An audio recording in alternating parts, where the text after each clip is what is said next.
ಎಲ್ಲರಿಗೂ ನಮಸ್ಕಾರ. ನನ್ನೆಲ್ಲ ಆತ್ಮೀಯ ಪ್ರೀತಿಯ 10ನೇ ತರಗತಿಯ ಮುದ್ದು ಮಕ್ಕಳೇ, ಇಂದಿನ ಕನ್ನಡ ತರಗತಿಗೆ ನಿಮ್ಮೆಲ್ಲರಿಗೂ ಸ್ವಾಗತ. ಮಕ್ಕಳೇ, ನಾವಿಂದು ಪೂರಕ ಪಾಠವಾಗಿರ್ತಕ್ಕಂಥ 10ನೇ ತರಗತಿಯ ಕನ್ನಡ ಪಠ್ಯಪುಸ್ತಕದಲ್ಲಿರುವಂತಹ ಭಗತ್ ಸಿಂಗ್ ಅನ್ನುವಂತಹ ಒಂದು ಪಾಠವನ್ನು ನಾವೇನು ಮಾಡೋಣ, ಇಂದು ಅಧ್ಯಯನವನ್ನು ಮಾಡೋಣ. ನಮ್ಮ ದೇಶಕ್ಕೆ ಸ್ವಾತಂತ್ರ್ಯ ಸಿಕ್ಕಿದ್ದು 1947 ಆಗಸ್ಟ್ 15ರಂದು ಏನಾಯಿತು, ನಮ್ಮ ಭಾರತ ದೇಶಕ್ಕೆ ಸ್ವಾತಂತ್ರ್ಯ ಸಿಕ್ತು. ನಮ್ಮ ಭಾರತ ದೇಶಕ್ಕೆ ತಕ್ಕಡಿಯನ್ನು ಹಿಡಿದುಕೊಂಡು ವ್ಯಾಪಾರಕ್ಕಂದೇ ಬಂದಂತಹ ಪರಕೀಯರು ಅಂದರೆ ಬ್ರಿಟಿಷರು ಏನು ಮಾಡಿಬಿಟ್ರು, ಇಲ್ಲೇ ಸಂಪತ್ತನ್ನು ಕಂಡು ಸಂತೋಷಭರಿತರಾಗಿ ಅವ್ರು ಏನು ಮಾಡಿಬಿಟ್ರು, ಇಲ್ಲೇ ಉಳಿದು ನಮ್ಮನ್ನು ಆಳಲಿಕ್ಕೆ ಪ್ರಾರಂಭವನ್ನು ಮಾಡಿಬಿಟ್ರು. ಹೀಗಾಗಿ ನಮ್ಮ ಭಾರತೀಯರನ್ನು ಅವರ ಕೈಯಿಂದ ವಿಮೋಚನೆ ಮಾಡಲೇಬೇಕಂತೆ ಹಲವಾರು ಜನ ಭಾರತೀಯರು ಹೋರಾಟವನ್ನು ಮಾಡಿದರು. ಅವರಲ್ಲಿ ಪ್ರಮುಖರು ಅಂತಂದರೆ ಭಗತ್ ಸಿಂಗ್ ಕೂಡ ಅವರು ಒಬ್ಬರು ಅಂತ ಹೇಳ್ಬೋದು. ಇಂದಿನ ಪಾಠದಲ್ಲಿ ನಾವು ಭಗತ್ ಸಿಂಗ್ ಅವರ ಜನ್ಮ, ಅವರ ತಂದೆ ತಾಯಿ, ಅವರ ಯಾವ ರೀತಿಯಾಗಿ ಅವರು ಹೋರಾಟವನ್ನು ಮಾಡಿದರು, ಎಷ್ಟೊಂದು ಅವರು ಬಾಲಕನಿದ್ದಾಗ ಅವರು ಯಾವ ರೀತಿಯಾಗಿ ವೀರರಾಗಿದ್ದರು ಎಂಬುದನ್ನು ನಾವು ಇಂದಿನ ತರಗತಿಯಲ್ಲಿ ನೋಡೋಣ. ಈ ಪಾಠವನ್ನು ಭಗತ್ ಸಿಂಗ್ ಅನ್ನುವಂಥ ಒಂದು ಪಾಠವನ್ನು ಚಿದಾನಂದ ಮೂರ್ತಿ GS ಅನ್ನೋರು ಏನು ಮಾಡಿದ ಬರೆದಿದ್ದಾರೆ. ಪೂರಕ ಪಾಠ 2 ಭಗತ್ ಸಿಂಗ್ ಚಿದಾನಂದ ಮೂರ್ತಿ GS ಇವರ ಕವಿಪರಿಚಯ ನೋಡ್ಕೊಂಡು ಬರೋಣ. ಕೃತಿಕಾರರ ಪರಿಚಯ. ಶ್ರೀ ಚಿದಾನಂದ ಮೂರ್ತಿ GS ರವರು 1970ರಲ್ಲಿ ಗೊಪ್ಪೇನಹಳ್ಳಿ ಕೊಂಡಜ್ಜಿ ಪೋಸ್ಟ್ ತುರುವೇಕೆರೆ ತಾಲೂಕು ತುಮಕೂರು ಜಿಲ್ಲೆ ಇಲ್ಲಿ ಜನಿಸಿದರು. ನೋಡಿ, ಇವರು ತುರುವೇಕೆರೆ ತಾಲೂಕಿನ ತುಮಕೂರು ಜಿಲ್ಲೆಯಲ್ಲಿ ಏನು ಮಾಡಿದ್ದಾರೆ, ಗೊಪ್ಪೇನಹಳ್ಳಿ ಅನ್ನುವಂಥ ಒಂದು ಗ್ರಾಮದಲ್ಲಿ 1970ರಲ್ಲಿ ಇವರ ಜನ್ಮವಾಗುತ್ತೆ. ಮೈಸೂರು ಮಾನಸ ಗಂಗೋತ್ರಿಯಲ್ಲಿ ಪ್ರಾಚೀನ ಇತಿಹಾಸ ಮತ್ತು ಪುರಾತತ್ವ ವಿಭಾಗದಲ್ಲಿ ಸ್ನಾತಕೋತ್ತರ ಶಿಕ್ಷಣ ಹಾಗೂ ಇಂಗ್ಲೀಷ್ MA ಮಾಡಿರುತ್ತಾರೆ. ನೋಡಿ, ಮೈಸೂರು ಮಾನಸ ಗಂಗೋತ್ರಿಯಲ್ಲಿ ಏನು ಮಾಡ್ತಾರೆ, ಅವರು ಪ್ರಾಚೀನ ಇತಿಹಾಸವನ್ನು ಹಾಗೂ ಪುರಾತತ್ವ ವಿಭಾಗದಲ್ಲಿ ಸ್ನಾತಕೋತ್ತರ ಶಿಕ್ಷಣವನ್ನು ಇಂಗ್ಲೀಷ್ನಲ್ಲಿ MA ಪದವಿಯನ್ನು ಇವರು ಏನು ಮಾಡ್ತಾರೆ, ಪಡೆದುಕೊಳ್ತಾರೆ. ಕೆಲವು ಪ್ರೌಢಶಾಲೆಯಲ್ಲಿ ಶಿಕ್ಷಕರಾಗಿ ಸೇವೆ ಸಲ್ಲಿಸಿರುತ್ತಾರೆ. ನೋಡಿ, ಹಲವಾರು ಶಾಲೆಗಳಲ್ಲಿ ಕೆಲವೊಂದು ಹೈಸ್ಕೂಲ್ನಲ್ಲಿ ಶಿಕ್ಷಕರಾಗಿ ಸೇವೆಯನ್ನು ಸಲ್ಲಿಸಿದ್ದಾರೆ. 2015ರಿಂದ ತಮ್ಮ ಹುಟ್ಟೂರಿನಲ್ಲಿ ಪೂರ್ಣ ಪ್ರಮಾಣದ ರೈತನಾಗಿ ಸಾವಯವ ಕೃಷಿಯಲ್ಲಿ ತೊಡಗಿಸಿಕೊಂಡಿದ್ದಾರೆ. ಇವರು 2015ರಿಂದ ಈ ಕಡೆ ಏನು ಮಾಡಿದಾರಪ್ಪ ಅಂದರೆ ತಮ್ಮ ಹುಟ್ಟೂರಿನಲ್ಲಿ ಏನು ಮಾಡಿದ ಪೂರ್ಣ ಪ್ರಮಾಣದ ರೈತನಾಗಿ ಅಂತಂದರೆ ಸಂಪೂರ್ಣವಾಗಿ ಇವರು ಏನು ಮಾಡಿದ ರೈತರಾಗಿ ಸಾವಯವ ಕೃಷಿಯಲ್ಲಿ ತೊಡಗಿಸಿಕೊಂಡಿದ್ದಾರೆ. ಪ್ರಸ್ತುತ ಪಾಠವನ್ನು ಶ್ರೀ ಚಿದಾನಂದ ಮೂರ್ತಿ GS ರವರು ಬರೆದಿರುವ ಜೀವನ ಸಾಧನೆ ಮಾಲಿಕೆಯ ಭಗತ್ ಸಿಂಗ್ ಜೀವನ ಚರಿತ್ರೆ ಕೃತಿಯಿಂದ ಆರಿಸಿಕೊಳ್ಳಲಾಗಿದೆ. ನೋಡಿ, ಏನು ಹೇಳ್ತಾರಪ್ಪ ಅಂದರೆ ಇವರು ಬರೆದಿರ್ತಕ್ಕಂಥ ಜೀವನ ಸಾಧನ ಮಾಲಿಕೆ ಅನ್ನುವಂಥ ಒಂದು ಕೃತಿ ಐತಲ್ಲ, ಆ ಕೃತಿ ಜೀವನ ಚರಿತ್ರೆ ಅದು. ಆ ಚರಿತ್ರೆಯಿಂದ ಏನು ಮಾಡಿದಾರಪ್ಪ ಅಂದ್ರೆ ಆ ಕೃತಿಯಿಂದ ಭಗತ್ ಸಿಂಗ್ ಅನ್ನುವಂಥ ಅವರ ಜೀವನ ಚರಿತ್ರೆಯನ್ನು ಆಯ್ಕೆನ ಮಾಡಿಕೊಂಡಿದ್ದಾರೆ. ಭಗತ್ ಸಿಂಗ್ ಚಿದಾನಂದ ಮೂರ್ತಿ GS ಪರಕೀಯರ ಆಳ್ವಿಕೆಯಿಂದ ಭಾರತವನ್ನು ವಿಮೋಚನೆಗೊಳಿಸಿಕೊಳ್ಳಲು ಭಾರತೀಯರು ನಡೆಸಿದ ಹೋರಾಟ ಪ್ರಮುಖವಾದದ್ದು. ನೋಡಿ, ನಾನು ಮೊದಲೇ ಹೇಳಿದಾಗೆ ನಮ್ಮ ಭಾರತಕ್ಕೆ ಸ್ವಾತಂತ್ರ್ಯ ತಂದು ಕೊಟ್ಟ ಮಹನೀಯರು ಮಾಡಿರುವಂತಹ ಹೋರಾಟ ಅಷ್ಟಿಷ್ಟಲ್ಲ, ಹೌದಾ? ಅವರು ಯಾವ ರೀತಿಯಾಗಿ ಹೋರಾಟ ಮಾಡಿ ನಮ್ಮ ದೇಶಕ್ಕೆ ಸ್ವಾತಂತ್ರ್ಯ ತಂದು ಕೊಟ್ರಪ್ಪ ಅಂತಂದ್ರೆ, ಅವರು ಊಟ ನಿದ್ದೆ ಶ್ರಮ ಎಲ್ಲವನ್ನೂ ಬಿಟ್ಟು ಭಾರತೀಯರನ್ನು ಆ ಪರಕೀಯರ ಆಳ್ವಿಕೆಯಿಂದ ವಿಮೋಚನೆಗೊಳಿಸಲೇಬೇಕಂತ ಹೋರಾಟವನ್ನು ಮಾಡಿದರು. ಈ ಸ್ವಾತಂತ್ರ್ಯ ಹೋರಾಟದಲ್ಲಿ ಸಾವಿರಾರು ಜನ ತಮ್ಮ ಜೀವನ ಪ್ರಾಣವನ್ನು ತ್ಯಾಗ ಮಾಡಿ ವೀರ ಬಲಿದಾನ ಕೈದರು. ನೋಡಿ, ಹಲವಾರು ಜನರು ತಮ್ಮ ಪ್ರಾಣಗಳನ್ನು ಕುಟುಂಬಗಳನ್ನು ಕಳ್ಕೊಂಡಂಥ ಇವರ ತ್ಯಾಗ ಬಲಿದಾನ ಅತ್ಯಮೂಲ್ಯವಾದದ್ದು. ಇಂತಹ ವೀರ ಸ್ವಾತಂತ್ರ್ಯ ಬಲಿದಾನಗಳನ್ನು ಸ್ಮರಣೆಗೈಯುವುದು ಭಾರತೀಯರೆಲ್ಲ ಜವಾಬ್ದಾರಿ. ನೋಡಿ, ಅಂತಹ ನಮ್ಮ ದೇಶಕ್ಕೆ ಸ್ವಾತಂತ್ರ್ಯವನ್ನು ತಂದು ಕೊಟ್ಟಂತಹ ಮಹನೀಯರನ್ನು ನಾವು ನೆನಪನ್ನು ಮಾಡಿಕೊಳ್ಳೋದು, ಸ್ಮರಣೆ ಮಾಡುವುದು ನಮ್ಮೆಲ್ಲರ ಆದ್ಯ ಕರ್ತವ್ಯ ಆಗೈತಿ, ನಮ್ಮೆಲ್ಲ ಆದ್ಯ ಜವಾಬ್ದಾರಿ ಆಗಿದೆ. ಎಲ್ಲ ಮಕ್ಕಳು ಸಂಜೆ ಶಾಲೆಯಿಂದ ಮನೆಗೆ ಬಂದಿದ್ದರು. ನೋಡಿರಿ, ಅವತ್ತೊಂದಿನ ಎಲ್ಲ ಮಕ್ಕಳು ಏನು ಮಾಡಿದ್ರು, ಶಾಲೆಯಿಂದ ಸಾಯಂಕಾಲ ಶಾಲೆ ಮುಗಿದ ತಕ್ಷಣ ಏನು ಮಾಡಿಬಿಟ್ರು, ಮನೆಗೆ ಬಂದರು. ಆದರೆ 12 ವರ್ಷದ ಒಬ್ಬ ಬಾಲಕ ಮಾತ್ರ ಮನೆಗೆ ಬಂದಿರಲಿಲ್ಲ. ಆದರೆ 12 ವರ್ಷ ತುಂಬಿರ್ತಕ್ಕಂತಹ ಒಬ್ಬ ಬಾಲಕ, ಎಲ್ಲ ಮಕ್ಕಳು ಮನೆಗೆ ಬಂದ ತಕ್ಷಣ, ಆದರೆ 12 ವರ್ಷ ತುಂಬಿರುವಂಥ ಒಂದು ಪುಟ್ಟ ಬಾಲಕ ಏನಾಗಿಲ್ಲ, ಮನೆಗೆ ಬಂದಿರಲಿಲ್ಲ. ಅವನ ತಂದೆ ತಾಯಿಯರಿಗೆ, ಕುಟುಂಬದ ಇತರ ಸದಸ್ಯರಿಗೆ ಬಹಳ ಆತಂಕವಾಯಿತು. ನೋಡಿ, ಇವಾಗ ಮಕ್ಕಳು ಮನೆಗೆ ಬರದೇ ಇದ್ದಿರುವಂಥ ಸಂದರ್ಭದಲ್ಲಿ ನಮಗೆ ಇನ್ನೂ ಯಾಕೆ ಮಗು ಬಂದಿಲ್ಲ ಶಾಲೆಯಿಂದ, ಇನ್ನೂ ಯಾಕೆ ಮಗು ಬಂದಿಲ್ಲ ಶಾಲೆಯಿಂದ ಅಂತೇಳಿ ಒಂಥರ ಭಯ ಆಗತ್ತಲ್ಲ. ಅದೇ ರೀತಿಯಾಗಿ 12 ವರ್ಷದ ಬಾಲಕ ಮನೆಗೆ ಬರದೇ ಇರುವಂತಹ ಸಂದರ್ಭದಲ್ಲಿ ಆತನ ತಂದೆ ತಾಯಿಗೆ ತುಂಬ ಭಯವಾಯಿತು. ಆತಂಕ ಅಂದರೆ ಭಯ. ಸಂಜೆ ತಡವಾಗಿ ಬಾಲಕ ಮನೆಯೊಳಗೆ ಕಾಲಿಟ್ಟ. ನೋಡಿ, ಸಾಯಂಕಾಲ ಆಗ್ತಿದ್ದಂತೆ, ರಾತ್ರಿ ಆಗ್ತಿದ್ದಂತೆ ಏನು ನೋಡ, ತಡವಾಗಿ ಬಾಲಕ ಮನೆಗೆ ಬಂದ. ಅವನ ತಂಗಿ ಕೂಗಿಕೊಂಡಳು. ಆಗ ಮನೆಯಲ್ಲಿರ್ತಕ್ಕಂತಹ ಅವನ ತಂಗಿ ಏನು ಮಾಡಿದ್ಲು, ಅಣ್ಣ ಬಂದ. ಈಗ ನಮ್ಮ ಮನೇಲಿ ಯಾರೋ ತಮ್ಮ ಬರಲಿಲ್ಲ ಅಥವಾ ಅಕ್ಕ ಬರಲಿಲ್ಲ ಅಂದ್ರೆ ಮನೇಲಿದ್ದರು ಬಂದರು ಅಂತ ಹೇಳಿ ಮಾತಾಡ್ತಾರಲ್ಲ, ಅದೇ ರೀತಿಯಾಗಿ ಈ 12 ವರ್ಷದ ಬಾಲಕ ಮನೆಗೆ ಬಂದ ತಕ್ಷಣ ಅದನ್ನು ತಂಗಿ ನೋಡಿ ಮಾಡಲು ಅದನ್ನು ಕೂಗಿಕೊಂಡ್ಲು. ಏನಂತ ಕೂಗಿದ್ಲು, ವೀರಾಜಿ ಬಂದ.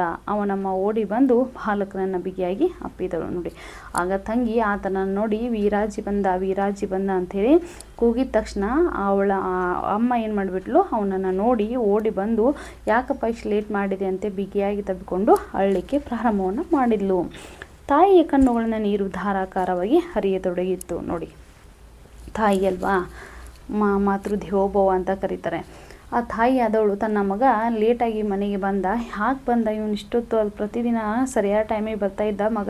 ಒಂದಿನ ಏನಾದರೂ ಬರುವಂತಹ ವೇಳೆಯಲ್ಲಿ ಏನಾದರೂ ಮಕ್ಕಳು ಶಾಲೆಗೆ ಅಂತ ಹೇಳಿದ್ರು ಒಂದೇ ಒಂದು ಕ್ಷಣ ಲೇಟ್ ಆದರೂ ಕೂಡ ತಾಯಿಗೆ ಹೆತ್ತ ಕರಳಿಗೆ ಸಮಾಧಾನ ಆಗ್ತಿರಂಗಿಲ್ಲ, ಹೌದಾ? ಅದೇ ರೀತಿಯಾಗಿ ಇಲ್ಲಿ ವೀರಾಜಿ ಅಮ್ಮನಿಗೂ ಕೂಡ ಏನಾಯಿತು, ನನ್ನ ಮಗ ಲೇಟಾಗಿ ಬಂದ ಅಂತ ಹೇಳಿ ತಿಳ್ಕೊಂಡು ಓಡಿ ಬಂದ ಆತನನ್ನು ಬಿಗಿದಪ್ಪಿ ಅಪ್ಪಿಕೊಂಡು ಕಣ್ಣಲ್ಲಿ ನೀರನ್ನು ತುಂಬಿಕೊಂಡು ಧಾರಾಕಾರವಾಗಿ ಹರಿಯತೊಡೆಯಿಂದ ಅಳ್ಳಿಕ್ಕೆ ಪ್ರಾರಂಭವನ್ನು ಮಾಡ್ತಾಳೆ.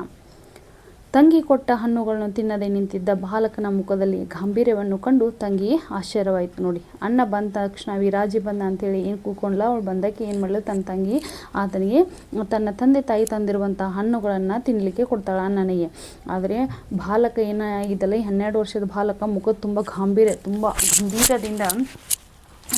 ಅವನು ನೋಡ್ತಾ ಇದ್ದ. ಹೀಗಾಗಿ ತಂಗಿ, ನಮ್ಮ ಅಣ್ಣ ಹಣ್ಣು ಕೊಟ್ಟರು ತಿಂತಾ ಇಲ್ಲಲ್ಲ, ಇಷ್ಟೊಂದು ಗಂಭೀರತೆಯಿಂದ ಇದ್ದಾನಲ್ಲ, ಯಾಕಪ್ಪ ಅಂತೇಳಿ ಆಶ್ಚರ್ಯದಿಂದ ನೋಡಲಿಕ್ಕೆ ಪ್ರಾರಂಭವನ್ನು ಮಾಡ್ತಾಳೆ.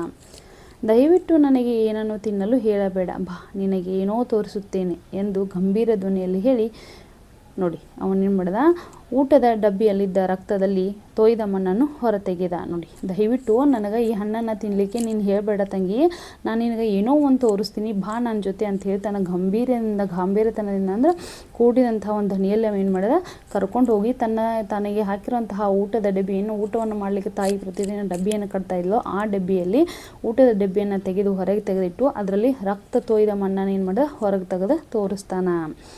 ಏನು ತೋರಿಸಿ ಏನು ಹೇಳ್ತಾನೆ ನೋಡ್ರಿ ಆ ವೀರ ಬಾಲಕ, ಇದು ಬಹಳ ಪೂಜನೀಯವಾದ ಮಣ್ಣು. ನೋಡಿ, ಎಷ್ಟೊಂದು ಅದ್ಭುತವಾಗಿ ಹೇಳ್ತಾನೆ, ಇದು ಬಹಳ ಪೂಜನೀಯವಾದ ಮಣ್ಣು, ಪೂಜನೀಯ ಭಾವನೆಯಿಂದ ಕೂಡಿರ್ತಕ್ಕಂತಹ ಮಣ್ಣು.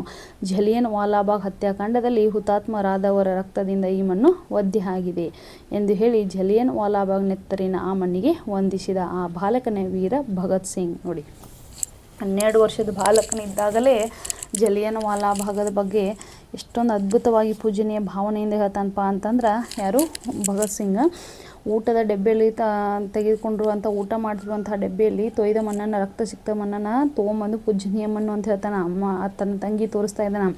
ಅದು ಯಾವ ಮಣ್ಣು, ಜಲಿಯನ್ ವಾಲಾಬಾಗ್ ಹತ್ಯಾಕಾಂಡದಲ್ಲಿ ಹುತಾತ್ಮರಾದವರಂತಹ ಮಣ್ಣು. ಈ ಮಣ್ಣಿನಾಗೈತಿ ಅಲ್ಲಿದ್ದವರಂತಹ ರಕ್ತದಿಂದ ಕೂಡಿ ಒದ್ದೆ ಆಗೈತಿ ಅಂತೇಳಿ ತಿಳ್ಕೊಂಡು ಎರಡೂ ಕಣ್ಣಿಗಳಿಗೆ ಏನು ಮಾಡ್ತಾನೆ, ಆ ಮಣ್ಣನ್ನು ತೆಗೆದುಕೊಂಡು ಒಂದಿಸ್ತಾನಂದ್ರೆ ನಮಸ್ಕಾರವನ್ನು ಮಾಡ್ತಾನೆ.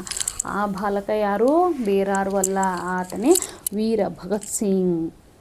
ಪವಿತ್ರವಾದ ಮಣ್ಣಿನಿಂದ ತುಂಬಿದ ಡಬ್ಬವನ್ನು ಮನೆಯ ಸ್ವಚ್ಛಂದವಾದ ಜಾಗದಲ್ಲಿ ಇರಿಸಿದ. ನೋಡಿ, ಪವಿತ್ರವಾದಂತಹ ಆ ಮಣ್ಣು ಏನು ಪವಿತ್ರತೆಯಿಂದ ಕೂಡಿರ್ತಕ್ಕಂತಹ ಪೂಜನೀಯ ಭಾವನೆಯಿಂದ ಕೂಡಿರ್ತಕ್ಕಂತಹ ಮಣ್ಣನ್ನು ತೆಗೆದುಕೊಂಡು ಬಂದಿದ್ದಲ್ಲ ವೀರ ಬಾಲಕ ಭಗತ್ ಸಿಂಗ್, ಅದೇನು ಮಾಡಿದ, ಮನೆಯಲ್ಲಿ ಸ್ವಚ್ಛವಾಗಿರ್ತಕ್ಕಂತಹ ಜಾಗದಲ್ಲಿ ಹೋಗಿ ಆ ಡಬ್ಬವನ್ನು, ಊಟದ ಡಬ್ಬಿಯಲ್ಲಿ ತಂದಂತಹ ಮಣ್ಣನ್ನು ಏನು ಮಾಡಿದ, ಹೋಗಿ ಇರಿಸ್ತಾನ. ಆಗ ತಾನೇ ಕಿತ್ತು ತಂದ ಹೂಗಳನ್ನು ಅದರ ಮೇಲಿಟ್ಟು ಭಕ್ತಿಯಿಂದ ನಮಸ್ಕರಿಸಿದ. ನೋಡ್ರಿ, ಎಂತಹ ವೀರ ಬಾಲಕಪ್ಪ ಅಂತಂದರೆ, ಆಗ ತಾನೇ ತನ್ನ ತಾಯಿ ತಂಗಿ ಹೂವನ್ನು ಪೂಜೆ ಮಾಡಲಿಕ್ಕೆ ಹೂವನ್ನು ತೆಗೆದುಕೊಂಡು ಬಂದಿದ್ದರು. ತಮ್ಮ ಹೂಗಳನ್ನು ಕಿತ್ಕೊಂಡು ಬಂದಿರುವಂಥ ಹೂಗಳನ್ನು ತಂದು ಅದರ ಮೇಲಿಟ್ಟು ಅದಕ್ಕೆ ನಮಸ್ಕಾರವನ್ನು ಮಾಡ್ತಾನ. ಅಂದಿನಿಂದ ಅನೇಕ ವರ್ಷಗಳವರೆಗೆ ಪವಿತ್ರ ಮಣ್ಣನ್ನು ಪೂಜಿಸುವುದು ಅವನ ದಿನನಿತ್ಯದ ಆಚರಣೆ ಆಯ್ತು. ನೋಡಿರಿ, ಅವತ್ತೇನು ತಂದಿದ್ದಲ್ಲ ಆ ಮಣ್ಣನ್ನು ಪ್ರತಿನಿತ್ಯ ಆತನ ಅವುಗಳನ್ನ ಪೂಜೆಯನ್ನು ಮಾಡಿ ಹೂವುಗಳನ್ನು ಏರಿಸಿ ಅದು ಪೂಜೆಯನ್ನು ಮಾಡುವ ಪ್ರತಿದಿನದ ಆತನ ಕರ್ತವ್ಯವಾಗಿತ್ತು. 1919 ಏಪ್ರಿಲ್ 13ರಂದು ಜಲಿಯನ್ ವಾಲಾಬಾಗ್ನಲ್ಲಿ ಶಾಂತಿಯುತ ಸಭೆ ಸಂಘಟಿಸಿದ್ದರು. ನೋಡಿ, 1919 ಏಪ್ರಿಲ್ 13ರಂದು ಏನಾಗಿತ್ತು, ಜಲಿಯನ್ ವಾಲಾಬಾಗದಲ್ಲಿ ಶಾಂತಿಯುತ ಸಭೆಯನ್ನು ಸಂಘಟಿಸಿದರು. ಸುಮಾರು 20,000 ಜನರಿದ್ದ ಆ ಸಭೆಯಲ್ಲಿ ಅಮಾಯಕರಾದ, ನಿಶಸ್ತ್ರರಾದ ಗಂಡಸರು, ಹೆಂಗಸರು, ಮುದುಕರು, ಮಕ್ಕಳು ಎಲ್ಲ ಇದ್ದರು. ನೋಡಿ, 1913 ಏಪ್ರಿಲ್ 13ರಂದು ಜಲಿಯನ್ ವಾಲಾಬಾಗ್ದಲ್ಲಿ ಒಂದು ಶಾಂತಿ ಸಭೆಯನ್ನು ಕೂಡಿಸ್ತಾರೆ. ಆ ಸಂದರ್ಭದಲ್ಲಿ ಸುಮಾರು 20,000 ಜನರು ಸೇರಿರ್ತಕ್ಕಂತಹ ಸಭೆಯಲ್ಲಿ ಯಾರ್ಯಾರಿದ್ರು, ಅಮಾಯಕರಂತ ಎಷ್ಟೋ ಜನ ಅಮಾಯಕರಿದ್ದರು. ಆಮೇಲೆ ನಿಶಸ್ತ್ರ ಯಾವುದೇ ಶಸ್ತ್ರಾಸ್ತ್ರಗಳಲ್ಲಿ ತೆಗೆದುಕೊಂಡು ಹೋಗ್ತಾ ಇರ್ತಕ್ಕಂತಹ ಗಂಡಸರು ಇದ್ದರು, ಹೆಂಗಸರು ಇದ್ದು, ಮುದುಕರು ಇದ್ದು, ಸಣ್ಣ ಸಣ್ಣ ಮಕ್ಕಳು ಕೂಡ ಇದ್ದರು. ಅಲ್ಲಿದ್ದ ಜನರಿಗೆ ಯಾವ ಎಚ್ಚರಿಕೆಯನ್ನು ಕೊಡದೆ ಜನರಲ್ ಡಯರ್ ತನ್ನ ಸೈನಿಕರಿಗೆ ಗುಂಡಿನ ದಾಳಿ ನಡೆಸಲು ಆಜ್ಞೆ ನೀಡಿದ. ನೋಡಿ, ಅಲ್ಲಿರ್ತಕ್ಕಂತಹ ಜನರ ಮೇಲೆ ಆ ಡಯರ್ ಏನು ಜನರಲ್ ಡಯರ್ ಇದ್ದಲ್ಲ, ಸೈನಿಕರಿಗೆ ಗುಂಡಿನ ದಾಳಿಯನ್ನು ನಡೆಸಲಿಕ್ಕೆ ಆಜ್ಞೆಯನ್ನು ನೀಡ್ತಾನೆ.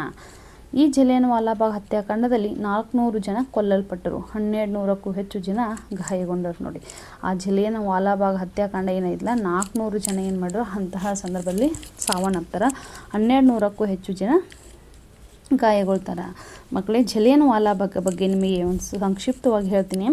1919 ಏಪ್ರಿಲ್ 13ರಂದು ಪಂಜಾಬಿನ ಅಮೃತ್ಸರದಲ್ಲಿ ಬೈಸಾಖಿ ಹಬ್ಬದ ದಿನ, ಯಾವ ಹಬ್ಬ? ಬೈಸಾಖಿ ಹಬ್ಬದ ದಿನದಿಂದ ನಡೆದಿರ್ತಕ್ಕಂಥ ಒಂದು ಬ್ರಿಟಿಷರ ಒಂದು ಕ್ರೂರ ನರಮೇಧ ಅಂತಲೇ ನಾವು ಇದನ್ನು ಕರಿಬೋದು. ಯಾಕಂದ್ರೆ ಬ್ರಿಗೇಡಿಯರೆಲ್ಲ ಆಗಿರ್ತಕ್ಕಂತಹ ಜನರಲ್ ರೆಜಿನಾಲ್ಡ್ ಡಯರ್ ಏನು ಮಾಡ್ತಾನೆ, ತನ್ನ ಆದೇಶವನ್ನು ವ್ಯಕ್ತಪಡಿಸ್ತಾನೆ. ಏನು ಆದೇಶವನ್ನು ಹೊರಡಿಸ್ತಾನಪ್ಪ ಅಂದ್ರೆ, ಬ್ರಿಟಿಷರ ಸೈನಿಕರು ನಿರಾಯುಧ ನಾಗರಿಕ ಮೇಲೆ ಗುಂಡಿನ ಮಳೆಗರೆದು 100 ಜನರನ್ನು ಕೊಲ್ತಾರೆ. ಹೌದಾ, ಯಾವುದೇ ರೀತಿ ಶಸ್ತ್ರಾಸ್ತ್ರಗಳಂತಹ ಜನರ ಮೇಲೆ ಅವರು ಗುಂಡಿನ ಮಳೆಯನ್ನು ಸುರಿಸ್ತಾರೆ. ಇದು ಭಾರತ ಸ್ವಾತಂತ್ರ್ಯ ಹೋರಾಟದಲ್ಲಿ ಅತ್ಯಂತ ದುರಂತವಾದಂಥ ಒಂದು ದಿನ ಅಂತಲೇ ಹೇಳ್ಬೋದು. ಯಾಕಂತಂದ್ರೆ 1919 ಏಪ್ರಿಲ್ 13ರಂದು ಅಮೃತ್ಸರದ ಪಂಜಾಬಿನ ಅಮೃತ್ಸರದಲ್ಲಿ ಬೈಸಾಖಿ ಹಬ್ಬದಿಂದ ಏನಾಗಿರ್ತೈತಿ, ಈ ಜಲಿಯನ್ ವಾಲಾಬಾಗ್ ಶಾಂತಿ ಸಭೆ ನಡೆದಿರ್ತೈತಿ. ಯಾವುದ್ರ ಸಲುವಾಗಿ ಅಂದರೆ ರೌಲತ್ ಕಾಯ್ದೆ ಎನ್ನುವಂಥದ್ದು ಒಂದು ರೌಲತ್ ಆ್ಯಕ್ಟನ್ನು ವಿರೋಧವನ್ನು ಮಾಡಿ ಅಲ್ಲಿನ ನಾಯಕರಾಗಿರ್ತಕ್ಕಂತಹ ಸೈಫುದ್ದೀನ್ ಕಿಚ್ಲೇವ್ ಮತ್ತು ಸತ್ಯಪಾಲ್ ಬಂಧನವನ್ನು ಖಂಡಿಸಿ ಜನರು ಏನು ಮಾಡಿರ್ತಾರೆ, ಶಾಂತಿಯುತವಾದಂಥ ಒಂದು ಸಭೆಯನ್ನು ಸೇರಿರ್ತಾರೆ. ಯಾಕಂದ್ರೆ ಅಲ್ಲಿ ರೌಲತ್ ಕಾಯ್ದೆಯನ್ನು ವಿರೋಧವನ್ನು ಮಾಡಿ ಅವರಿಬ್ಬರನ್ನ ಬಂಧನವನ್ನು ಯಾಕೆ ಮಾಡಿದ್ರಿ ಅಂತ ಶಾಂತಿಯುತವಾದಂಥ ಒಂದು ಸಭೆಯನ್ನು ಸೇರಿದಂತಹ ಸಂದರ್ಭದಲ್ಲಿ ಅವಾಗ ಬ್ರಿಟಿಷ್ ಅಧಿಕಾರಿ ಯಾರಿರ್ತಾನೆ ಆಗಿನ ಸಂದರ್ಭದಲ್ಲಿ ಜನರಲ್ ಡಯರ್, ಈತ ಸಾರ್ವಜನಿಕ ಸಭೆಗಳನ್ನ ನಿಷೇಧವನ್ನು ಮಾಡಿರ್ತಾನೆ. ಅದನ್ನು ಲೆಕ್ಕಿಸೋದನ್ನು ಕೂಡ ಏನು ಮಾಡಿರ್ತಾರೆ, ಜನರು ಏನು ಮಾಡಿರ್ತಾರೆ, ಅಲ್ಲಿ ಸಭೆಯನ್ನು ಸೇರಿರ್ತಾರೆ. ಅವಾಗ ಜನರಲ್ ಡಯರ್ ಏನು ಮಾಡ್ತಾನೆ, ಅವ್ರಿಗೆ ಯಾವುದೇ ರೀತಿಯಾದಂಥ ಒಂದು ಸೂಚನೆಯನ್ನು, ಎಚ್ಚರಿಕೆಯನ್ನು, ಮುನ್ನೆಚ್ಚರಿಕೆಯನ್ನು ಏನೂ ಹೇಳುವುದಿಲ್ಲ. ಅವ ಯಾವುದೇ ಎಚ್ಚರಿಕೆ ನೀಡಿದ ಗುಂಡನ್ನು ಹಾರಿಸಲಿಕ್ಕೆ ಆದೇಶವನ್ನು ಹೊರಡಿಸ್ತಾನೆ. ಆದೇಶವನ್ನು ಮಾಡಿದ ತಕ್ಷಣ ಏನಾಗುತ್ತೆ, ಅಪಾರವಾದಂಥ ಸಾವು ನೋವುಗಳಕ್ಕವ. ಆದರೆ ಬ್ರಿಟಿಷ್ ಒಂದು ಅಂದಾಜಿನ ಪ್ರಕಾರ ಏನಾಗತ್ತೆ, 379 ಜನರು ಮೃತಪಡ್ತಾರೆ. ಆದರೆ ಇನ್ನು ಹಲವಾರು ಕೆಲವೊಂದು ದಾಖಲೆಗಳ ಪ್ರಕಾರ ಏನೈತಿ, ಹೆಚ್ಚು ಜನರು ಸಾವನ್ನಪ್ತಾರಂತೆ ಹಲವಾರು ದಾಖಲೆಗಳು ನಮಗೆ ತಿಳಿಸ್ತಾವ. ನೋಡಿ, ಇದರ ಪರಿಣಾಮ ಯಾವ ರೀತಿಯಾಗಿರ್ತದಪ್ಪ ಅಂತಂದ್ರೆ, ಈ ಹತ್ಯಾಕಾಂಡ ಭಾರತೀಯರಲ್ಲಿ ಮತ್ತಷ್ಟು ಆಕ್ರೋಶವನ್ನು ಹುಟ್ಟಲಿಕ್ಕೆ ಪ್ರಾರಂಭವಾಗ್ತಿ. ಸ್ವ ಆಡಳಿತದ ಬೇಡಿಕೆಯನ್ನು ಇನ್ನಷ್ಟು ತೀವ್ರವನ್ನುಗೊಳಿಸ್ತೈತಿ. ಭಾರತದಲ್ಲಿ ಬ್ರಿಟಿಷರ ವಿರುದ್ಧ ಆಕ್ರೋಶ ಎಷ್ಟು ಮಟ್ಟಿಗೆ ಹೋಗತ್ತಪ್ಪ ಅಂತಂದ್ರೆ, ನಾವು ಅವರಿಂದ ಸ್ವಾತಂತ್ರ್ಯವನ್ನು ಪಡೆದುಕೊಳ್ಳಲೇಬೇಕು ಅನ್ನುವಂಥ ಒಂದು ಹಠಕ್ಕೆ ಜನರು ಬಂದುಬಿಡ್ತಾರೆ. ಆಮೇಲೆ ಇದರ ಮೂಲ ರೂವಾರಿ ಯಾರು ಆಗಿರ್ತಾರಲ್ಲ, ಇವು ಮೈಕಲ್ ಒಡೆಯರ್, ಈ ಥರ ರೂವಾರಿ ಆಗಿರ್ತಾನಲ್ಲ, ಈತ ಭಾರತೀಯ ಕ್ರಾಂತಿಕಾರಿ ಆಗಿರ್ತಕ್ಕಂತಹ ಉಧಮ್ ಸಿಂಗ್ ಅನ್ನುವಂಥ 1940ರಲ್ಲಿ ಲಂಡನ್ನಲ್ಲಿ ಈತನನ್ನು ಕೊಲೆಯನ್ನು ಮಾಡ್ತಾನೆ. ಯಾರನ್ನು? ಜಲಿಯನ್ ವಾಲಾಬಾಗದ ಮೂಲ ರೂವಾರಿ ಯಾರು? ಈತನೇ ಡಯರನನ್ನು ಉಧಮ್ ಸಿಂಗ್ ಯಾವಾಗ ಕೊಲ್ತಾನಪ್ಪ ಅಂದರೆ 1940ರಲ್ಲಿ ಕೊಂದುಬಿಡ್ತಾನೆ. ಹೌದಾ ಮಕ್ಕಳು, ತಿಳಿತಲ್ವಾ? 1919 ಏಪ್ರಿಲ್ 13ರಂದು ನಮ್ಮ ಭಾರತ ಇತಿಹಾಸದಲ್ಲಿ ಇದೊಂದು ದುರಂತ ದಿನ ಅಂತಲೇ ಹೇಳ್ಬೋದು. ಹೀಗಾಗಿ ಈ ಘಟನೆ ಆಗಿರುವಂಥ ಒಂದು ಸವಿ ನೆನಪಿಗೆ ಪ್ರತಿ ವರ್ಷ ಏನು ಮಾಡ್ತಾರಪ್ಪ ಅಂದರೆ ಏಪ್ರಿಲ್ 13ರಂದು ಹುತಾತ್ಮರ ದಿನ ಅಂತೇಳಿ ಇದನ್ನು ಆಚರಣೆಯನ್ನು ಮಾಡ್ತಾರೆ. ಮಕ್ಕಳು, ಜಲಿಯನ್ ವಾಲಾಬಾಗ್ ಬಗ್ಗೆ ನಿಮಗೆ ಸಂಕ್ಷಿಪ್ತವಾಗಿ ಹೇಳಿದ್ದೀನಿ. ಮುಂದೆ ಪಾಠವನ್ನು ನೋಡೋಣ. ನೋಡಿ, ಜಲಿಯನ್ ವಾಲಾಬಾಗ್ ದುರಂತವನ್ನು ಕೇಳಿದ ತಕ್ಷಣ ಆಗ 12 ವರ್ಷದವನಾಗಿದ್ದ ಭಗತ್ ಸಿಂಗ್ ಈ ಘಟನೆಗೆ ಬಗ್ಗೆ ಕೇಳಿ ದಿಗ್ಭ್ರಾಂತನಾದ. ನೋಡಿ, 12 ವರ್ಷದ ಕೇವಲ ವೀರ ಬಾಲಕ. ಎಷ್ಟು ವರ್ಷ ಆತನಿಗೆ? ಭಗತ್ ಸಿಂಗನಿಗೆ 12 ವರ್ಷ. ಆತ ಈ ಘಟನೆ ಬಗ್ಗೆ ಕೇಳಿ ನೋಡ್ತಾನೆ, ಆಶ್ಚರ್ಯಚಕಿತನಾಗ್ತಾನೆ, ದಿಗ್ಭ್ರಾಂತನಾಗ್ತಾನೆ. ಅವನಿಗೆ ಒಂದು ಮಾತನಾಡಲು ಬಾಯಿಂದ ಸೊಲ್ಲು ಬರಲಿಲ್ಲ. ನೋಡಿ, ಆ ಘಟನೆ ಬಗ್ಗೆ ಕೇಳಿದ ತಕ್ಷಣ ಆತನಿಗೆ ಅದ್ರ ಬಗ್ಗೆ ಒಂದು ಮಾತನಾಡಲಿಕ್ಕೂ ಅವನಿಗೆ ಇದನ್ನು ಅನ್ಸಂಗಿಲ್ಲ. ಅಷ್ಟೊಂದು ದಿಗ್ಭ್ರಾಂತನಾಗಿ ಆತ ದಿಗ್ಭ್ರಾಂತನಾಗಿ ಕೇಳ್ತಿರ್ತಾನ. ಆ ವೀರ ಬಾಲಕ ಭಗತ್ ಸಿಂಗ್ ಕಿಶನ್ ಸಿಂಗ್ ಹಾಗೂ ವೀರ ಮಾತೆ ವಿದ್ಯಾವತಿಯವರ ಸುಪುತ್ರನಾಗಿ 1907 ಸೆಪ್ಟೆಂಬರ್ 28ರಂದು ಪಂಜಾಬಿನ ಲಾಯಲ್ಪುರ ಜಿಲ್ಲೆಯ ಭಂಗಾ ಗ್ರಾಮದಲ್ಲಿ ಜನಿಸಿದ. ನೋಡಿ, ಅಂತಹ ವೀರ ಬಾಲಕನ ತಂದೆ ಹೆಸರೇನು? ಕಿಶನ್ ಸಿಂಗ್. ತಾಯಿ ಹೆಸರು ವೀರ ಮಾತೆ ವಿದ್ಯಾವತಿ. ಹೌದಾ, ಇವರ ಮಗನಾಗಿ ಈತ ಯಾವಾಗ ಜನಿಸ್ತಾನಪ್ಪ ಅಂದ್ರೆ ಸೆಪ್ಟೆಂಬರ್ 28, 1907 ಎಲ್ಲಿ ಜನಿಸ್ತಾನ? ಪಂಜಾಬಿನ ಲಾಯಲ್ಪುರ ಜಿಲ್ಲೆಯಲ್ಲಿ ಭಂಗಾ ಅನ್ನುವಂತಹ ಒಂದು ಗ್ರಾಮದಲ್ಲಿ ಈತ ಜನಿಸ್ತಾನ. ಆಗ ಅಮೃತಸರದಲ್ಲಿ ಪರಿಸ್ಥಿತಿ ಪ್ರಕ್ಷುಬ್ಧವಾಗಿತ್ತು ನೋಡಿ. ಅಮೃತಸರದಲ್ಲಿ ಏನಾಗಿತ್ತು? ಪರಿಸ್ಥಿತಿ ಅತ್ಯಂತ ಪ್ರಕ್ಷುಬ್ಧತೆಯಿಂದ ಕೂಡಿತ್ತು. ಎಲ್ಲ ಕಡೆ ಪೊಲೀಸರ ಜಮಾವಣೆ ಆಗಿತ್ತು ನೋಡಿ. ಪ್ರತಿಯೊಂದು ಸ್ಥಳಕ್ಕೂ ಕೂಡ ಗಲ್ಲಿಗೂ ಏನಂತ ಕರಿತೀವಲ್ಲ ಅಲ್ಲೆಲ್ಲ ಏನಾಗಿತ್ತು? ಪೊಲೀಸರ ದಂಡೆನ ಏರ್ಪಡಿಸಲಾಗಿತ್ತು. ಅನುಮಾನಾಸ್ಪದ ಆದವರನ್ನು ಕಂಡಲ್ಲಿ ಗುಂಡಿಕ್ಕುವ ಆಜ್ಞೆಯೂ ಇತ್ತು ನೋಡಿ. ಅವಾಗ ಯಾವ ವ್ಯಕ್ತಿ ಅನುಮಾನಾಸ್ಪದವಾಗಿ ಕಂಡು ಬರ್ತಾನಲ್ಲ ಆತನ್ನು ಕಂಡಲ್ಲಿ ಗುಂಡಿಕ್ಕುವಂತಹ ನೀತಿಯನ್ನು ಜಾರಿ ತಂದಿದ್ರು ಬ್ರಿಟಿಷರು. ಹೀಗೆ ಅಂತಹ ಆಜ್ಞೆ ಕೂಡ ಅವಾಗೇನಿತ್ತು ಅಲ್ಲಿ ಅಮೃತಸರದಲ್ಲಿ ಇತ್ತು. ಆದರೆ ಭಗತ್ ಸಿಂಗ್ ಪೊಲೀಸರ ಕಣ್ಣು ತಪ್ಪಿಸಿ ಜಲಿಯನ್ ವಾಲಾಬಾಗ್ ತಲುಪಿದೆ ನೋಡ್ರಿ. ಅಂತಹ ಪರಿಸ್ಥಿತಿಯಲ್ಲೂ ಕೂಡ, ಅಂತಹ ಪ್ರಕ್ಷುಬ್ಧತೆಯನ್ನು ಕೊಡುವಂತಹ ಪರಿಸ್ಥಿತಿಯಲ್ಲೂ ಕೂಡ ಈತ ಏನು ಮಾಡಿದಪ್ಪ ಅಂತಂದ್ರೆ ಭಗತ್ ಸಿಂಗ ಪೊಲೀಸರ ಕಣ್ಣು ತಪ್ಪಿಸಿ ಜಲಿಯನ್ ವಾಲಾಬಾಗನ್ನು ತಲುಪಿದ್ದ, ಅಂದರೆ ಹೋಗಿದ್ದ ಅಲ್ಲಿಗೆ. ಭಕ್ತಿಯಿಂದ ತಲೆಬಾಗಿ ರಕ್ತದಿಂದ ತೊಯ್ದ ಒಂದು ಚಿಟಿಕೆ ಮಣ್ಣನ್ನು ತೆಗೆದು ತನ್ನ ಹಣೆಯ ಮೇಲೆ ತಿಲಕವನ್ನು ಇಟ್ಟುಕೊಂಡು ಕಣ್ಮುಚ್ಚಿ ಭಕ್ತಿಯಿಂದ ಕೈ ಮುಗಿದು ಹುತಾತ್ಮರಿಗೆ ಗೌರವ ಸಲ್ಲಿಸಿ ಪೂಜನೀಯ ಆ ಮಣ್ಣನ್ನು ತನ್ನ ಊಟದ ಡಬ್ಬದಲ್ಲಿ ಮನೆಗೆ ತಂದ ಆ ವೀರ ಬಾಲಕ ಅದು ತನಗೆ ದೊರೆತ ಪಾರಿತೋಷಕವೆಂಬಂತೆ ತಿಳಿದಿದ್ದ ನೋಡಿ. ಎಂತಹ ವೀರ ಬಾಲಕ ಅಂದರೆ ನಿಮಗೆ ತಿಳಿತಾ ಇರ್ಬೋದು ಮಕ್ಕಳೇ. ಪ್ರಕ್ಷುಬ್ಧತೆಯನ್ನು ಕೊಡುವಂತಹ ಅಮೃತಸರದಲ್ಲಿ ವಾತಾವರಣ ಪ್ರತಿಯೊಂದು ಕ್ಷಣದಲ್ಲೂ ಸ್ಥಳದಲ್ಲಿ ಏನಾಗಿತ್ತು? ಪೊಲೀಸರನ್ನು ಅಲ್ಲಿ ಏರ್ಪಡಿಸಲಾಗಿತ್ತು. ಅಂದರೆ ಯಾರ ಅನುಮಾನಾಸ್ಪದವಾಗಿ ಕಾಣ್ತಾರಲ್ಲ ಅಂಥವ್ರನ್ನ ಗುಂಡಿಕ್ಕಿ ಕೊಲ್ಲುವಂಥ ಒಂದು ಸ್ಥಿತಿಯಲ್ಲಿ ನಿರ್ಮಾಣವಾಗಿತ್ತು. ಆದರೆ ಅಂಥದ್ರ ಮಧ್ಯೆಯೂ ಕೂಡ ಭಗತ್ ಸಿಂಗ್ ಏನು ಮಾಡಿದ? ಎಲ್ಲರನ್ನ ಕಣ್ಣು ತಪ್ಪಿಸಿ ಜಲಿಯನ್ ವಾಲಾಬಾಗವನ್ನು ಆತ ತಲುಪಿ ಭಕ್ತಿಯಿಂದ ತಲೆಬಾಗಿ ಅದಕ್ಕೆ ನಮಸ್ಕಾರವನ್ನು ಮಾಡ್ತಾನೆ. ಹೌದಾ, ರಕ್ತದಿಂದ ತೊಯ್ದಿರುವಂತಹ ಒಂದು ಚಿಟಿಕೆ ಮಣ್ಣನ್ನು ತಾನು ಊಟವನ್ನು ಮಾಡಲಿಕ್ಕೆ ತೆಗೆದುಕೊಂಡಿರುವಂಥ ಡಬ್ಬಿಯಲ್ಲಿ ಹಾಕ್ಕೊಂಡು ಬಂದು ಅದೇ ಮಣ್ಣನ್ನು ತನ್ನ ಹಣೆಯ ಮೇಲೆ ತಿಲಕವನ್ನು ಇಟ್ಕೊಂಡು ಕಣ್ಮುಚ್ಚಿ ಅದಕ್ಕೆ ಕೈ ಮುಗಿದು ಬೇಡಿಕೊಳ್ತಾನೆ. ಅಷ್ಟೇ ಅಲ್ಲದೆ ಅಲ್ಲೇನು ಹಲವಾರು ಜನ ಸಾವನ್ನಪ್ಪಿದ್ರಲ್ಲ ಅವರೆಲ್ಲರಿಗೂ ಕೂಡ ಹುತಾತ್ಮರಾದವರಿಗೆ ಗೌರವವನ್ನು, ಪೂಜನೀಯ ಭಾವನೆಯಿಂದ ಗೌರವವನ್ನು ಸಲ್ಲಿಸಿ ತಾನು ತೆಗೆದುಕೊಂಡಿರುವಂತಹ ಡಬ್ಬಿಯಲ್ಲಿ ಏನು ಮಾಡ್ತಾನೆ? ಆ ಮಣ್ಣನ್ನು ನಮ್ಮ ಮನೆಗೆ ತಂದಿರುವಂಥ ವೀರ ಬಾಲಕ ಬೇರಾರು ಅಲ್ಲ ಮಕ್ಕಳೇ, ಆತನೇ ಭಗತ್ ಸಿಂಗ್. ಆತನಿಗೆ ಒಂದು ನೊಬೆಲ್ ಅವಾರ್ಡ್ ಅಂತ ಕರಿತೀವಲ್ಲ, ಪಾರಿತೋಷಕ ಸಿಕ್ಕಂತ ಏನಾಗಿತ್ತು? ಖುಷಿ ಆಗಿಬಿಟ್ಟಿತ್ತು. ಅದು ಸ್ವಾತಂತ್ರ್ಯ ಇತಿಹಾಸದ ಕರಾಳ ಘಟನೆ ನೋಡಿ. ನಮ್ಮ ಭಾರತ ಇತಿಹಾಸದಲ್ಲಿ ಅದೊಂದು ಕರಾಳ ಘಟನೆ. ಅಮೃತಸರದ ಉದ್ಯಾನದಲ್ಲಿ ನಡೆದ ಸಭೆಯೊಂದರಲ್ಲಿ ಭಾಗವಹಿಸಿದ್ದ ಸಾವಿರಾರು ಅಮಾಯಕ ಭಾರತೀಯರ ಮೇಲೆ ಪೊಲೀಸರು ಗುಂಡಿನ ಮಳೆಗರೆದಿದ್ದರು ನೋಡಿ. ನಮ್ಮ ಭಾರತ ಇತಿಹಾಸದಲ್ಲಿ ಅದೊಂದು ಕರಾಳ ದಿನ ಅಂತಲೇ ಹೇಳ್ಬೋದು. ಅಮೃತಸರದ ಉದ್ಯಾನದಲ್ಲಿ ಏನಾಗಿತ್ತಪ್ಪ ಅಂದ್ರೆ ಹೇಳಿದ್ನಲ್ಲ ಮೊದಲೇ, ರೌಲತ್ ಕಾಯ್ದೆ ಆ್ಯಕ್ಟನ್ನು ಉಲ್ಲಂಘನೆ ಮಾಡಿ ಏನು ಮಾಡಿರ್ತಾರೆ? ಸಭೆಯನ್ನು ಸೇರಿರ್ತಾರೆ. ಜನರಲ್ ಡೈರಿ ಏನು ಮಾಡ್ತಾರೆ? ಸಭೆಯನ್ನು ಏರ್ಪಡಿಸಲಿಕ್ಕೆ ಯಾವುದೇ ರೀತಿ ಅನುಮತಿ ನೀಡಿರಂಗಿಲ್ಲ, ಎಲ್ಲವನ್ನು ನಿಷೇಧ ಮಾಡಿರ್ತಾನೆ. ಆದರೆ ಅವರೆಲ್ಲ ಸಾವಿರಾರು ಅಮಾಯಕ ಭಾರತೀಯರು ಮಾಡಿರ್ತಾರೆ. ಅಲ್ಲಿ ಸೇರಿರುವಂಥ ಸಂದರ್ಭದಲ್ಲಿ ಪೊಲೀಸರು ಗುಂಡಿನ ದಾಳಿಯನ್ನು ಮಾಡ್ತಾರೆ. ಆ ಅವಧಿಯಲ್ಲಿ ಪಂಜಾಬಿನ ಅಧಿಕಾರಿಯಾಗಿದ್ದ ಲೆಫ್ಟಿನೆಂಟ್ ಗವರ್ನರ್ ಜನರಲ್ ಡಯರ್ ಕಠೋರ ಹೃದಯದ ಅಧಿಕಾರಿ. ಜನರಲ್ಲಿ ಭೀತಿ ಹುಟ್ಟಿಸಲು ಗುಂಡಿನ ಮಳೆ ಕರೆದಿದ್ದು ನೋಡ್ರಿ. ಆತನೊಬ್ಬ ಕಠೋರ ಹೃದಯ. ಹೌದಾ, ಯಾವುದೇ ರೀತಿ ಕನಿಕರ, ಕರುಣೆ, ಮಾನವೀಯತೆ, ಯಾವುದೇ ಧರ್ಮಗಳು, ಯಾವುದೇ ನೈತಿಕ ಮೌಲ್ಯಗಳು ಆತನಲ್ಲಿ ಇರಲಿಲ್ಲ. ಅಷ್ಟೊಂದು ಕಠೋರ ಹೃದಯ ಆಗಿರ್ತಕ್ಕಂತಹ ಜನರಲ್ ಡಯರ್ ಏನು ಮಾಡ್ತಾನೆ? ಪಂಜಾಬಿನ ಅಧಿಕಾರಿ ಆಗಿರ್ತಾನೆ. ಆತ ಗುಂಡಿನ ಮಳೆಯನ್ನು ಗೆಲ್ಲಲಿಕ್ಕೆ ಆದೇಶವನ್ನು ನೀಡಿದಾಗ ಅದರ ಉದ್ದೇಶ ಏನಾಗಿರ್ತಾನೆ? ಜನರಲ್ಲಿ ಭಯ ಹುಟ್ಟಬೇಕು, ಭೀತಿ ಹುಟ್ಟಬೇಕು ಅಂತೇಳಿ ಅವನು ಏನು ಮಾಡ್ತಾನೆ? ಗುಂಡನ್ನು ದಾಳಿಯನ್ನು ಮಾಡಲಿಕ್ಕೆ ಅನುಮತಿಯನ್ನು ಕೊಡ್ತಾನೆ. ಜಲಿಯನ್ ವಾಲಾಬಾಗ್ ಮಾರಣ ಹೋಮ ಭಗತ್ ಸಿಂಗ್ ಮನಸ್ಸಿನಲ್ಲಿ ಅಚ್ಚಳಿದ ಪ್ರಭಾವವನ್ನು ಬೀರಿತು ನೋಡ್ರಿ. ಆ ಜಲಿಯನ್ ವಾಲಾಬಾಗ್ ಮಾರಣ ಹೋಮ, ಯಾಕಂದರೆ ಸಾವಿರಾರು ಜನ ಅಲ್ಲಿ ಸಾಯ್ತಾರೆ.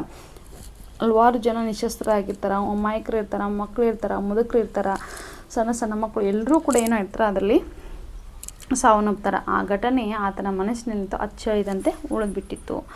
1921ರಲ್ಲಿ ಅವನು ಒಂದು ನಿರ್ಧಾರಕ್ಕೆ ಬಂದ ನೋಡಿ. 1921 ಮತ್ತೆ ಒಂದು ನಿರ್ಧಾರಕ್ಕೆ ಬರ್ತಾನೆ. ಯಾರು? ಭಗತ್ ಸಿಂಗ್. ಒಂದಲ್ಲ ಒಂದು ದಿನ ಈ ದಮನಕಾರಿ ಪ್ರಭುತ್ವವನ್ನು ಧ್ವಂಸ ಮಾಡಲು ಏನನ್ನಾದರೂ ಮಾಡಿಯೇ ತೀರುತ್ತೇನೆ ಎಂದು ಆಗ ಕ್ರೂರ ಬ್ರಿಟಿಷ್ ಆಳ್ವಿಕೆ ಅಂತೆ ಹೋಗುತ್ತದೆ ಎಂದಿದೆ ನೋಡ್ರಿ. ಈ ದಮನಕಾರಿ ಆಡಳಿತವನ್ನು ಹೊಂದಿರುವಂತಹ ಈ ಬ್ರಿಟಿಷ್ ಶಾಹಿ ಆಡಳಿತವನ್ನು ಒಂದಲ್ಲ ಒಂದು ದಿನ ನಾನು ಧ್ವಂಸ ಮಾಡಿಯೇ ತೀರ್ತಾನೆ ನಾನು. ಆಗ್ಲಿಂದ ಅವರು ಬ್ರಿಟಿಷ್ ಆಳ್ವಿಕೆ ಏನಕ್ಕತಿ ನಮ್ಮಲ್ಲಿ ಅಂತ್ಯವಾಗ್ತೈತೆ ಅಂತ ಎಂದೂ ಕೂಡ 1921ರಲ್ಲಿ ಆತ ಒಂದು ನಿರ್ಧಾರವನ್ನು ಮಾಡ್ತಾನೆ. ಮುಂದೆ ಕ್ರಾಂತಿಕಾರಿಗಳ ಸಹಕಾರದಿಂದ ಮಾತೃಭೂಮಿಯನ್ನು ಗುಲಾಮಗಿರಿಯ ಸಂಕುಲೆಯಿಂದ ಬಿಡಿಸಲು ಸ್ವಾತಂತ್ರ್ಯ ಹೋರಾಟದ ಪಥದಲ್ಲಿ ಮುನ್ನಡೆದ. ನೋಡಿ ಆತ ಮುಂದೆ ಏನು ಮಾಡ್ತಾನಪ್ಪ ಅಂತಂದ್ರೆ, ಈ ಬ್ರಿಟಿಷ್ ಶಾಹಿ ಸಾಮ್ರಾಜ್ಯದಿಂದ ಮುಕ್ತವನ್ನು ಮಾಡಬೇಕು, ನಮ್ಮ ಭಾರತೀಯರನ್ನು ವಿಮೋಚನೆಗೊಳಿಸಲೇಬೇಕನ್ನುವಂತಹ ಗೊಳಿಸಲೇಬೇಕನ್ನುವಂಥ ಉದ್ದೇಶದಿಂದ ಕ್ರಾಂತಿಕಾರಿಗಳ ಜೊತೆಗೆ ನಿಮಗೆ ಮುಂದೆ ಇತಿಹಾಸ ಓದ್ತಾ ಗೊತ್ತಾಗತ್ತೆ. ಮಂದಗಾಮಿಗಳು ಅಲ್ಲಿ ಮಂದಗಾಮಿಗಳು ಅಂಥೇಳಿ ಎಲ್ಲ ಬರುತ್ತೆ, ಹೌದಾ. ಗಾಂಧಿ ಯುಗ, ಗಾಂಧಿ ಪೂರ್ವ ಯುಗ, ಅವನ್ನೆಲ್ಲ ನಿಮ್ಮ ಇತಿಹಾಸ ಹೋಗ್ತಾ ಹೋದಾಗ ಅಲ್ಲೆಲ್ಲ ನಿಮ್ಗೆ ಗೊತ್ತಾಗುತ್ತೆ. ಅವಾಗ ಅಲ್ಲಿ ಕ್ರಾಂತಿಕಾರಿಗಳಂತೆ ಬರ್ತಾರೆ. ಆ ಕ್ರಾಂತಿಕಾರಿಗಳ ಜೊತೆಗೆ ಈತ ಸೇರಿಕೊಳ್ತಾನೆ. ಮಾತೃಭೂಮಿ ಏನಂತಂದ್ರೆ ತನ್ನ ಜನ್ಮ ಕೊಟ್ಟಂತಹ ಈ ಭೂಮಿಯನ್ನು ಗುಲಾಮಗಿರಿ ಅನ್ನೋಂಥ ಬ್ರಿಟಿಷರ ಪ್ರಭುತ್ವದಿಂದ ಭಾರತೀಯರನ್ನು ವಿಮೋಚನೆಗೊಳಿಸಬೇಕು. ಹೀಗಾಗಿ ಅವ್ರ ಸಂಕುಲದಿಂದ ಬಿಡಿಸುವ ಸಲುವಾಗಿ ಏನು ಮಾಡ್ತಾನೆ, ಸ್ವಾತಂತ್ರ್ಯ ಹೋರಾಟದ ಪಥದಲ್ಲಿ ಮುನ್ನಡಿತಾನ. ಇನ್ಕ್ವಿಲಾಬ್ ಜಿಂದಾಬಾದ್ ಎಂಬ ಘೋಷಣೆಯೊಂದಿಗೆ ಸ್ವಾತಂತ್ರ್ಯಕ್ಕೋಸ್ಕರ ತನ್ನ ಜೀವನವನ್ನೇ ಅರ್ಪಿಸಿ ದಂಡನೆಗೆ ಈಡಾಗಿ ಸ್ವಾತಂತ್ರ್ಯ ಹೋರಾಟಕ್ಕೆ ಒಂದು ಗುರಿಯನ್ನು ತೋರಿಸಿಕೊಟ್ಟ. ಪ್ರಾಣಾರ್ಪಣೆ ಮಾಡಿದ ಭಗತ್ ಸಿಂಗ್ ತನ್ನ ತ್ಯಾಗ ಬಲಿದಾನದಿಂದ ಅಮರನಾದನು. ನೋಡಿ ಇವ ಏನು ಮಾಡ್ತಾನೆ, ಸ್ವಾತಂತ್ರ್ಯ ಹೋರಾಟದ ಪಥದಲ್ಲಿ ಸೇರ್ಕೊಳ್ತಾನೆ. ಕ್ರಾಂತಿಕಾರಿಗಳ ಸರ್ಕಾರದಿಂದ ಸೇರ್ಕೊಂಡಂಥ ಈತ ಇನ್ಕ್ವಿಲಾಬ್ ಜಿಂದಾಬಾದ್ ಅನ್ನುವಂಥ ಒಂದು ಘೋಷಣೆಯನ್ನು ಮಾಡ್ತಾನೆ. ಸ್ವಾತಂತ್ರ್ಯಕ್ಕೋಸ್ಕರ ತನ್ನ ಜೀವನವನ್ನೇ ಅರ್ಪಿಸಿರುವಂತಹ ವೀರ ಭಗತ್ ಸಿಂಗ್ ಸ್ವಾತಂತ್ರ್ಯದ ಹೋರಾಟವನ್ನು ಮಾಡಲೇಬೇಕು, ನಾನು ಸ್ವಾತಂತ್ರ್ಯವನ್ನು ನಮ್ಮ ಭಾರತೀಯರಿಗೆ ಕೊಡಿಸಲೇಬೇಕು ಅನ್ನೋಂತಹ ಧ್ಯೇಯೋದ್ದೇಶವನ್ನು ಒಳಗೊಂಡು ಇಡೀ ಪ್ರಾಣಾರ್ಪಣೆ ಮಾಡಿರುವಂತಹ ಭಗತ್ ಸಿಂಗ್ ಮರಣದಂಡನೆಗೆ ಗುರಿಯಾಗ್ತಾನೆ, ಹೌದಾ. ಮರಣದಂಡನೆಗೆ ಗುರಿಯಾಗಿ ತನ್ನ ತ್ಯಾಗ ಬಲಿದಾನದಿಂದ ಇಂದಿಯೂ ಕೂಡ ನಮ್ಮ ಇತಿಹಾಸದ ಪುಟಗಳಲ್ಲಿ ಅಜರಾಮರವಾಗಿ ಈತ ಉಳಿದು ಬಿಟ್ಟಿದ್ದಾನೆ. ನೋಡಿ ಮಕ್ಕಳೇ, ಭಗತ್ ಸಿಂಗ್ ಬಗ್ಗೆ ಸಂಕ್ಷಿಪ್ತವಾಗಿ ನನ್ನ ಮಾತಲ್ಲಿ ಹೇಳ್ಬೇಕಂದ್ರೆ, ನಮ್ಮ ಭಾರತ ಸ್ವಾತಂತ್ರ್ಯ ಸಂಗ್ರಾಮದಲ್ಲಿ ಅತ್ಯಂತ ಪ್ರಭಾವಶಾಲಿಯಾದಂಥ ಒಬ್ಬ ಕ್ರಾಂತಿಕಾರಿ ನಾಯಕ ಅಂತ ಹೇಳ್ಬೋದು. ಈತ ನಮ್ಮ ಬಂಗಾಳದಲ್ಲಿ ಜನಿಸಿದ್ರು ಕೂಡ ಈತ ಏನು ಮಾಡ್ತಾನಪ್ಪ ಅಂತಂದ್ರೆ, ಬ್ರಿಟಿಷರ ದಬ್ಬಾಳಿಕೆ ವಿರುದ್ಧ ಹೋರಾಟವನ್ನು ತನ್ನ ಜೀವನ ಪೂರ್ತಿ ಕೂಡ ಹೋರಾಟವನ್ನು ಮಾಡ್ತಾನೆ. ಕೇವಲ 23 ವಯಸ್ಸಿನಲ್ಲಿ ಈತ ಏನು ಮಾಡ್ತಾನೆ, ಮರಣದಂಡನೆಗೆ ಗುರಿಯಾಗ್ತಾನೆ. ಅದು ಎಲ್ಪ ಅಂತಂದ್ರೆ ಲಾಹೋರ್ ಜೈಲಿನಲ್ಲಿ ಸುಖದೇವ್ ಮತ್ತು ರಾಜಗುರು ಅವರೊಂದಿಗೆ ಏನು ಮಾಡ್ತಾನೆ, ಈತ ಗಲ್ಲಿಗೆ ಎತ್ತಾನೆ. ಈತನ ಇನ್ಕ್ವಿಲಾಬ್ ಅನ್ನುವಂತಹ ಒಂದು ಏನು ಘೋಷಣೆ, ಇನ್ಕ್ವಿಲಾಬ್ ಜಿಂದಾಬಾದ್ ಅನ್ನುವಂಥದ್ದು ಏನು ಘೋಷಣೆ ಐತಿಲ್ಲ, ಇದು ಯುವ ಜನರಲ್ಲಿ ದೇಶಭಕ್ತಿಯನ್ನು ಕಿಚ್ಚನ್ನು ಹೊತ್ತಿಸ್ತು ಅಂತಾನೆ ಇದು ಹೇಳ್ಬೋದು. ಇನ್ಕ್ವಿಲಾಬ್ ಜಿಂದಾಬಾದ್ ಇದು ತನ್ನ 23ನೇ ವಯಸ್ಸಿನಲ್ಲಿ ಅಂತಂದರೆ 1931 ಮಾರ್ಚ್ 23ರಲ್ಲಿ ಈತ ಏನು ಮಾಡ್ತಾನೆ, ಲಾಹೋರ್ ಜೈಲಿನಲ್ಲಿ ರಾಜಗುರು ಮತ್ತು ಸುಖದೇವ್ರವರೊಂದಿಗೆ ಗಲ್ಲಿಗೆ ಏರ್ತಾನ. ನಾವು ಇನ್ನೊಂದು ವಿಶೇಷವಾಗಿ ನೋಡ್ಬೇಕಪ್ಪ ಅಂದರೆ, ಭಗತ್ ಸಿಂಗ್ ಕೇವಲ ಹೋರಾಟಗಾರನಷ್ಟೇ ಅಲ್ಲ, ಈತ ಓದುಗನೂ ಕೂಡ ಆಗಿದ್ದ. ಗಲ್ಲಿಗೆ ಏರುವ ಮುನ್ನದ ಕೊನೆಯ ಕ್ಷಣದವರೆಗೂ ಕೂಡ ಹಲವಾರು ಪುಸ್ತಕಗಳನ್ನ ಓದ್ತಾ ಇದ್ರು ಅನ್ನೋದು ನಮಗೆಲ್ಲರಿಗೂ ಗೊತ್ತಿರಲೇಬೇಕು. ಮಕ್ಕಳೇ, ಹಿಂದಿನ ತರಗತಿಯಲ್ಲಿ ನಾವು ಭಗತ್ ಸಿಂಗ್ ಅವರ ಬಗ್ಗೆ ಸಂಪೂರ್ಣವಾಗಿ ತಿಳ್ಕೊಂಡ್ವಿ. ಆತನ ತಂದೆ ತಾಯಿ, ಆತ ಯಾವ ರೀತಿಯಾಗಿ ವೀರ ಬಾಲಕನಾಗಿದ್ದ, ಅಮೃತ್ಸರದಲ್ಲಿ ನಡೆದಿರತಕ್ಕಂತಹ ಜಲಿಯನ್ ವಾಲಾಬಾಗ್ ಹತ್ಯಾಕಾಂಡ ಅವನ ಮನಸ್ಸಿನ ಮೇಲೆ ಯಾವ ರೀತಿಯಾಗಿ ಪರಿಣಾಮವನ್ನು ಬೀರಿತ್ತು ಎಲ್ಲವನ್ನು ಇಂದಿನ ತರಗತಿಯಲ್ಲಿ ನಾವೆಲ್ಲರೂ ತಿಳ್ಕೊಂಡ್ವಿ. ಈತ ಕ್ರಾಂತಿಕಾರಿ ನಾಯಕನಾಗಿರ್ತಕ್ಕಂತಹ ಭಗತ್ ಸಿಂಗ್ ನಮ್ಮ ಭಾರತ ಸ್ವಾತಂತ್ರ್ಯ ಸಂಗ್ರಾಮದಲ್ಲಿ ಅತ್ಯಂತ ಪ್ರಭಾವಶಾಲಿ ನಾಯಕ ಅಂತಲೇ ಹೇಳ್ಬೋದು, ಕ್ರಾಂತಿಕಾರಿ ನಾಯಕ ಅಂತಲೇ ಹೇಳ್ಬೋದು. ಮಕ್ಕಳೇ, ನಿಮಗೆ ಪೂರಕ ಪಾಠ 2ರಲ್ಲಿರ್ತಕ್ಕಂತಹ ಭಗತ್ ಸಿಂಗ್ ಅನ್ನುವಂತಹ ಪಾಠ ನಿಮ್ಮೆಲ್ಲರಿಗೂ ಅರ್ಥವಾಗಿದೆ ಅಂತ ಹೇಳಿ ನಾನು ಭಾವಿಸ್ತಾ ಇಂದಿನ ತರಗತಿಗೆ ವಿರಾಮವನ್ನು ನೀಡ್ತೀನಿ. ಎಲ್ಲರಿಗೂ ನಮಸ್ಕಾರ.